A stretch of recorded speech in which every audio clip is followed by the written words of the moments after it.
conversation like that I've had with someone. Okay, so fairly new, right? Yeah. Like okay, so fairly new. You got halfway through it, and the guy's ready to tackle you. Oh, absolutely. Wow. Yeah, and luckily enough, what I had done, since I'm in Colorado, I'm in Denver. My client is in Omaha.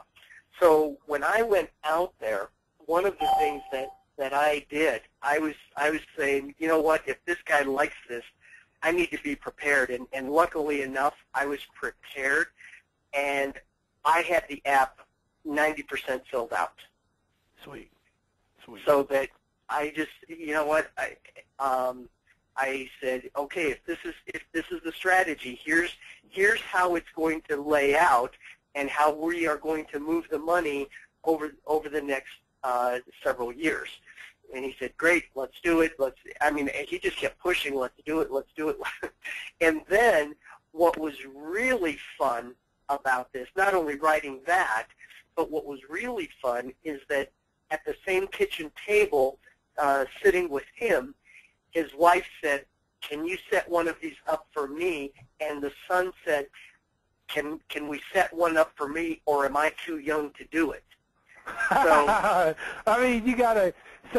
Russ, I hope you guys are getting the same level of inspiration and motivation from listening to Russ talk about this. I mean, like many of you, he's new to TriQuest, and one of the things that he did was he just went out and did it. He went out and he found, what kind of studying were you doing? What kind of studying were you doing that gave you the comfort level to be able to have those conversations?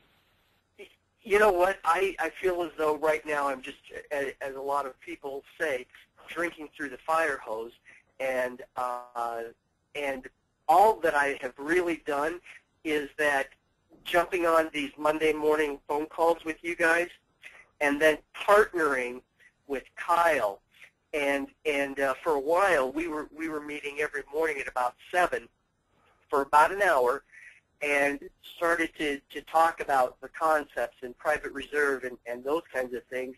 And I just said, you know what, I don't know if I have the script down, but I've got the concept down. Sweet. So all I was doing was talking concept to the clients, and that was good enough that they understood the idea. They understood the strategy of going from a taxable situation to a non-taxable, no-loss collateralization. I knew a couple of the key words to put